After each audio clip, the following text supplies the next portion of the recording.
Hey guys, Wolverine here. Just a quick little video now that Syndra is being played again in pro play.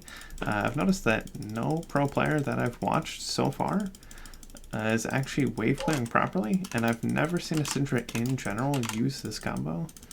So it seems pretty under-researched. I've been using it for a while. Really all you do is E, Q, followed up with a W.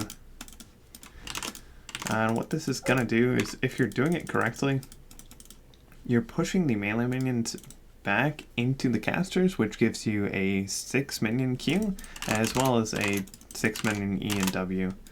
So there's no other pattern that will actually even come close in terms of how fast you can clear the wave.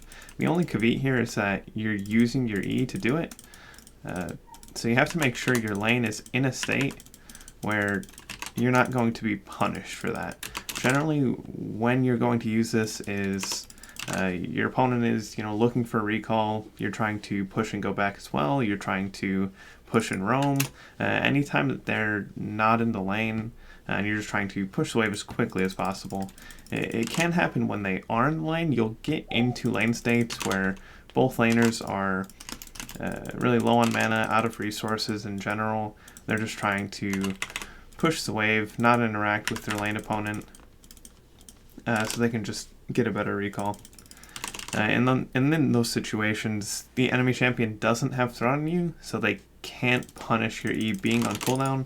And then as long as you're factoring in the jungler as well, making sure you're not killing yourself with your E. Really just in any situation where there's no negative consequences to having your E on cooldown, this should always be the way you're wave clearing, and this will happen many times in a game.